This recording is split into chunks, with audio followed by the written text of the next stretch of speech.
जय हिंद, नमस्कार, वंदे मातरम। मैं गोस्वामी अरुण गिरी और आप देख रहे हैं भारत केसरी न्यूज। आइए नजर डालते हैं इस वक्त की कुछ खास खबरों पर। लोकसभा चुनाव से पहले यूपी की सियासत गरमाई हुई है। सीट शेयरिंग को लेकर कांग्रेस से बातचीत खटाई पड़ने की खबरों के बीच सपा के प्रदेश अध्यक्ष नरेश उत्तम ने कुंडा से बाहुबली विधायक राजा भैया से मुलाकात की है। उन्होंने राजा भैया की सपा अध्यक्ष अखिलेश यादव से भी फोन पर बात कराई है। इस बीच राजा भैया की जनसत्ता दल और सपा के बीच गठबंधन की सुगबुगाहट तेज हो गई है। ये इसलिए और अहम हो जाता है क्योंकि अगले सप्ताह राज्यसभा चुनाव होने हैं। ऐसे में एक एक वोट अहम है। राजा भैया की पार्टी जनसत्ता दल लोकतांत्रिक पार्टी के 2 विधायक हैं, एक वो खुद और दूसरा बाबगंज सीट से विनोद सोनकर है। इसके अलावा एक बसपा और दूसरा कांग्रेस का विधायक भी उनके संपर्क में है। माना जा रहा है कि वो जिसे कहेंगे वहां ये तीनों विधायक वोट दे देंगे। यही नहीं, राजा भैया से सपा की लोकसभा चुनाव को लेकर भी बातचीत हुई है। आइए आपको बताते हैं कि राजा भैया कौन है और उनकी यूपी की सियासत में इतनी धमक क्यों है। दरअसल राजा भैया यूपी के प्रतापगढ़ जिले के भदरी रियासत से आते हैं। उनके पिता का नाम उदय प्रताप सिंह है, जो इस रियासत के उत्तराधिकारी हैं। राजा भैया का जन्म 31 अक्टूबर 1967 को हुआ था। उनका पूरा नाम रघुराज प्रताप सिंह है, लेकिन लोग उन्हें राजा भैया के नाम से ही जानते हैं।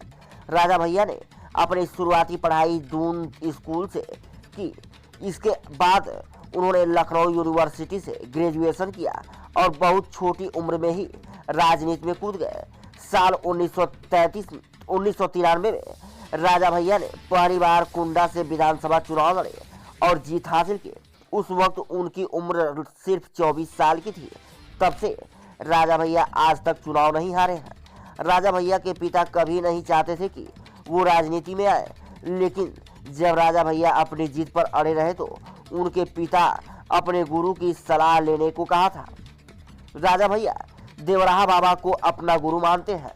एक इंटरव्यू में भी उन्होंने अपने गुरु का जिक्र किया था और कहा था कि वो जब भी परेशान होते हैं तो उनका ध्यान करते हैं, जिससे उन्हें शांति मिलती है।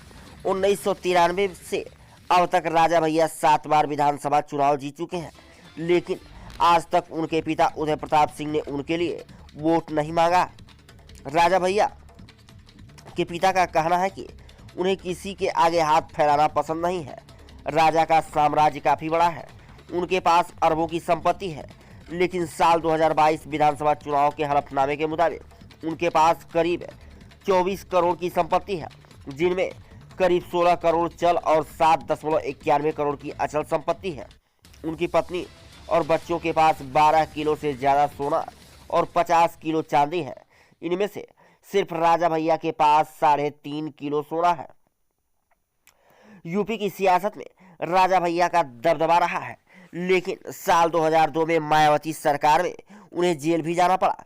मायावती ने पोटा की कार्रवाई करते हुए उन्हें जेल में भेज दिया था, जिसके बाद उन्होंने करीब 11 महीने जेल में रहना पड़ा।